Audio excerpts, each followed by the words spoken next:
For me as an e-commerce brand owner, that affects me personally as well. Now I'm gonna be fine, I'm gonna be good. As I said, I have actual brands. There's a lot more control we have and there's a lot more options and ways to take things. But with dropshipping, unfortunately, things have gotten that much harder. Now, going back to risk, I have seen so many beginners burn through money when they don't have the right training, and I've seen established stores die out due to market trends. Now, when it comes to difficulty, I would say this model is incredibly difficult, okay? Being truly successful with dropshipping in 2025 is very difficult. And by the way, it just seems to be getting harder and harder and harder. The amount of trial and error when testing products, coupled with the levels of competition in the market, means the learning curve is steep. It can take months, half a year to even become profitable. So let's summarize dropshipping. Upfront capital, 2 to 5,000, scalability is moderate, fulfillment is moderate, risk is high, and difficulty is hard. So listen, despite popular belief and all the stuff that you've been sold, dropshipping takes a lot of effort and high risk tolerance to be successful. So let's talk about the first model that I used to make money online. Social media marketing agency. A social media marketing agency is a service-based business where you offer specific marketing services to businesses in exchange for a fee. Now, these services include services like paid traffic, SEO, web development, social media management,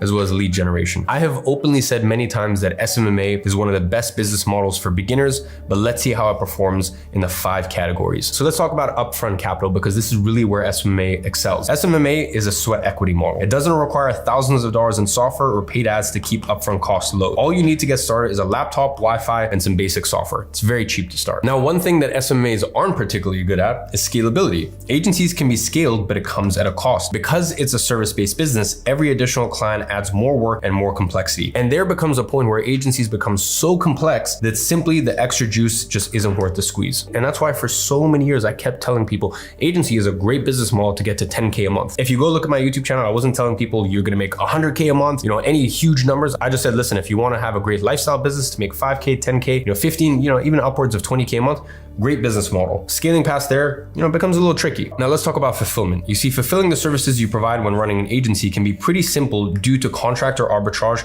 but that is only one side of it. And by the way, contractor arbitrage just means you find someone to deliver the service in a country where the US dollar, the buying power is substantially better. You pay them $500 per month per client. You charge the client $1,500 or $2,000. And by the way, it's so funny in the past when people have argued with me about this, it's like pretty much the entire global economy works on an arbitrage model. That's why dropshipping, for example, is an arbitrage model. So this model is omnipresent. It's everywhere in the world. It's just with SMA, you apply it to services. Now, some downsides, you have to manage a full team and deal with clients on a daily basis, which doesn't align with our goal of finding the laziest business model. I would say agency is a great business model, but you learn so much as an actual business owner because you have to be truly a business owner. You have to be switched on, you have to be on the ball. Risk, once again, SMA is one of the lowest risk business models out there. It's amazing because it doesn't require a huge capital injection.